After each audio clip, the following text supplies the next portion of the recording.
Sydney में अगर opera न देखा जाए तो ज्यादती वाली बात है। सिडनी हार्बर के करीब ही फूल के पत्तियों जैसी चंद इमारतें हैं। ये आर्ट हाउस हैं जिनमें से कुछ इमारतों में ओपेरा होता है। हम 4-5 दोस्तों ने टिकट लिए और ठीक वक्त पर रवाना हो गए। गाड़ी एक पाकिस्तानी निषाद ऑस्ट्रेलियन चला रहा था। 45 मिनट का सफ़र था। रास्ते में एक मामूली से एक्सीडेंट ने हमारा आधा घंटा ज़ाया कर दिया। ऑस्ट्रेलिया अजीब मज़हब मुल्क है। कार हादसे की सूरत में दोनों फरीक सेल फोन से तस्वीरें खींचते हैं और अपनी इंश्योरेंस कंपनी को भिजवा देते हैं। कोई लड़ाई झगड़ा नहीं, कोई पुलिस, कोई थाना, किसी सरकारी अमल का कोई ताल्लुक ही नहीं। अब इंश्योरेंस कंपनी जाने और हादसे में जो नुकसान हुआ वो जाने। अलबत्ता कोई बड़ा एक्सीडेंट हो तो फिर पुलिस बुलाना गुज़ीर हो जाता है। किस्सा को था कि हम लोग थिएटर में ताख़ीर से पहुंचे। हाल के बाहर अमले का एक उदेड़ उम्र एहलकार खड़ा था। इसने हद दर्जा तशवीश से पूछा कि आपको देर कैसे हो गई। इस थिएटर को देखने के लिए तो पूरी दुनिया से लोग आते हैं। जब हमने कार एक्सीडेंट का बताया तो वो हमदर्दी से कहने लगा कि मैं खुद आप लोगों को नशिस्तों तक लेकर जाऊंगा, मगर 2 शराइत हैं। एक तो हम आहिस्ता आहिस्ता चलेंगे, दूसरा खामोश रहेंगे ताकि लोग डिस्टर्ब ना हो। वो इंतहाई शाइस्तगी से हमें नशिस्तों तक ले गया। कोई 1.5 घंटा का थिएटर था। हम बरतानवी इंग्लिश बोलते और समझते हैं। ऑस्ट्रेलियाई इंग्लिश का लहजा बहुत मुख्तलिफ है, लिहाजा ओपेरा में अंग्रेज़ी को गौर से समझना पड़ा। हद दर्जा आला और बेहतरीन खेल था। फ़नकारों की अदाकारी इतनी आला सतह की थी कि बिल्कुल जहन में नहीं आया कि इन लोगों ने क्या कपड़े पहन रखे हैं, मुख्तसर हैं या लंबे, ये बात सोची तक नहीं। थिएटर के आखिर में तमाम फ़नकार एक कतार में सबके सामने आए तो पुरजोश तालियां बजाई गईं।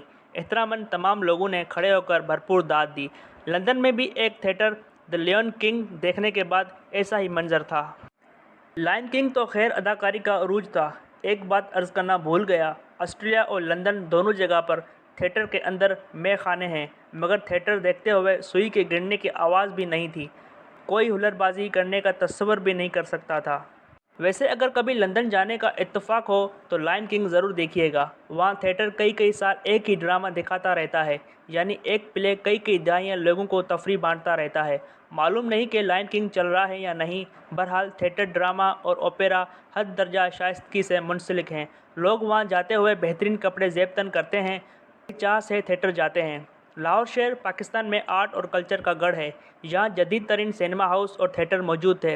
वसी व अरीज़ और जदीद फिल्म स्टूडियो हुआ करते थे। बेहतरीन लिखारी, अदाकार, रकास और संगीत का लाहौर में रहते और काम करते थे। शायद अब भी हों। 1977 तक पाकिस्तान किसी न किसी तौर पर मुतदल मुल्क था। फिर ज़िया-उल-हक ने पूरे मुल्क को एक प्रेशर कुकर में तब्दील कर दिया। हमारे अजीम मज़हब इस्लाम को सियासी मकासद के लिए बड़ी बेरहमी से इस्तेमाल किया गया। मुल्क में अपनी बका के लिए अक्सर लोग दोहरी और तिहरी शख्सियत रखने पर मजबूर हो गए। ज़िया-उल-हक और इसके चंद साथी तो एक फ़िज़ाई हादसे के नज़र होकर अगली जान चले गए, लेकिन अपनी जहरीली फसल की पनीरी छोड़ गए। पाकिस्तान पर इखलाकी मुफलसी की मुस्तकिल छाप लग गई। ये एक ऐसा अलमिया है जिससे हमारी कौम, माशरा या मुल्क आज तक बाहर नहीं निकल पाया।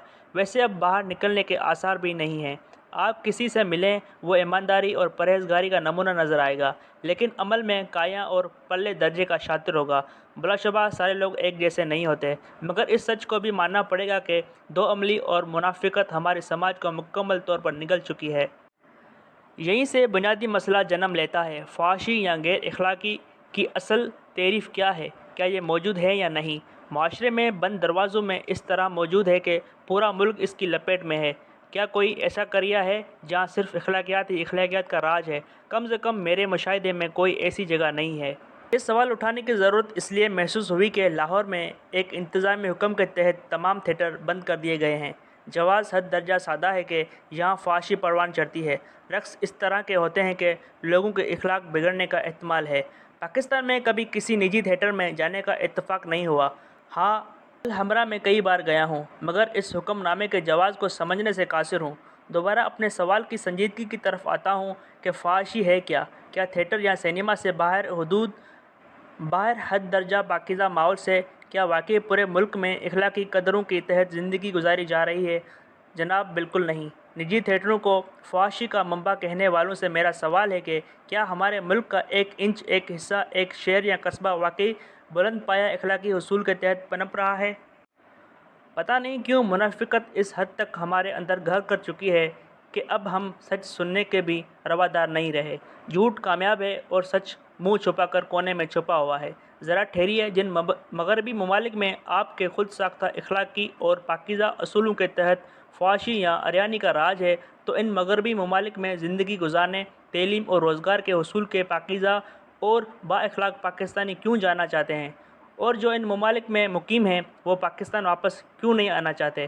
وہاں مستقبل تلاش کرنے کیوں جان بازی لگا کر رہے ہیں؟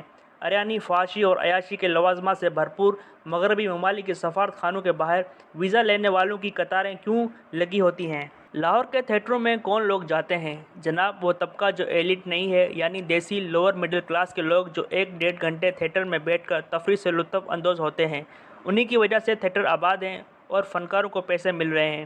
تھیٹر میں بیٹھ کر وہ کوئی جرم نہیں کرتے، کوئی چوری یا ڈاکہ زنی نہیں کرتے، سرکاری ٹینڈر منظور کرانے کے لیے رشوت لے کر نہیں جاتے۔ ذومعنی جگتوں کی بات کریں تو نجی ٹی وی چینلز کے پروگرامز میں اینکرز جو گل کھلا رہے ہیں، انہیں کیا کہا جائے گا؟ ہمارا آج کا تھیٹر اور وہاں کام کرنے والے فنکار کمزور طبقہ ہیں، اس لیے اس پر اخلاقی حد جاری کرنا بہت آسان ہے۔ کیا ہمارا سسٹم طاقتور طبقے کی تفریحات پر ہاتھ ڈالنے کی جرأت کر سکتا ہے؟ جناب نظام ہی یہ ہے کہ طاقتور جو مرضی کرے اس کو کوئی گھر تک نہیں پہنچا سکتا۔ لاہور ہی میں برکی روڈ اور بیدیا روڈ پر بڑے بڑے فارم ہاؤسز ہیں۔ تفریح کی وہ کون سی قسم ہے جس کا انتظام و اہتمام یہاں نہیں ہوتا؟ خوبصورت ترین ڈانس فلور میں اور نشاط کا مکمل بندوبست، بلکہ دنیا کی ہر وہ عیاشی موجود ہے جس کا مغرب میں بھی تصور کرنا ذرا مشکل ہے۔ کیا بہاولپور یونیورسٹی اسکینڈل کو بنیاد بنا کر تمام یونیورسٹیاں اور ہاسٹلز بند کیے جا سکتے ہیں؟ نہیں صاحب، ایسا ممکن نہیں ہے۔ انسانی جبلت کو کوئی تبدیل نہیں کر سکتا، یہ اپنا راستہ خود بناتی ہے۔ جو معاشرے اس نکتے کو سمجھ چکے ہیں، وہاں لوگوں کے اصل مسائل یعنی غربت، تعلیم، صحت کو حل کرنے کے بعد بہترین ملک بنا دیا گیا ہے۔ لیکن ہم چونکہ ایک بھرپور منافق معاشرے میں سانس لے رہے ہیں اور ہماری کوئی بھی حکومت لوگوں کا کوئی بھی بنیادی مسئلہ حل نہیں کر پائی، اس لیے خود ساختہ اخلاقیات کی لاٹھی بنا کر اسے کمزوروں پر برساتے ہیں۔